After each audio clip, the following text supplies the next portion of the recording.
If you've ever looked at a croissant and thought, that is peak French food, you are not alone.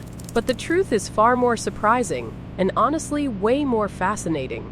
Flaky, buttery, elegant. It feels like something born in a Paris bakery window.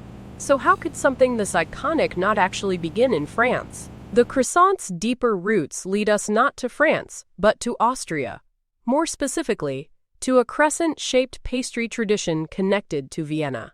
Long before the modern croissant, Austria had a pastry called the kipferl, a crescent-shaped baked good that existed in different forms for centuries. Now here's the key detail. The kipferl was not exactly the same as the croissant you know today. It was the ancestor, not the final form. The story becomes even more exciting when Austrian-style baking traditions began appearing in France, especially in Paris, where culinary ideas were constantly evolving. And this is the part I love most. France didn't simply copy the pastry.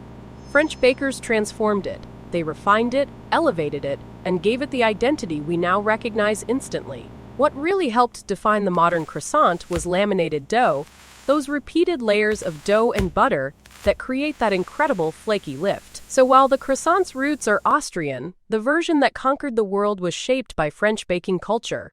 That's why people strongly associate it with France. And honestly, this happens with food all the time.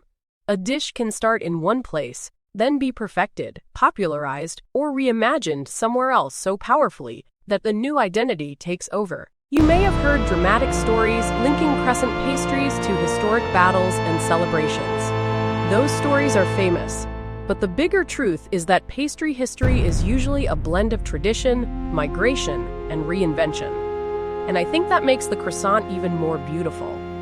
It doesn't become less special because it wasn't born fully French. It becomes more special because it carries a journey. So next time you tear into a buttery croissant, remember, you're not just eating breakfast. You're tasting centuries of baking ideas crossing borders and becoming something unforgettable. So the short answer is this. Croissants aren't originally French because their roots trace back to Austria's kipferl tradition. But French bakers transformed that idea into the flaky pastry the world now loves. So yes, the croissant became a French icon, but its story started elsewhere. And that's exactly what makes food history so addictive. Follow for more stories that completely change how you see what's on your plate.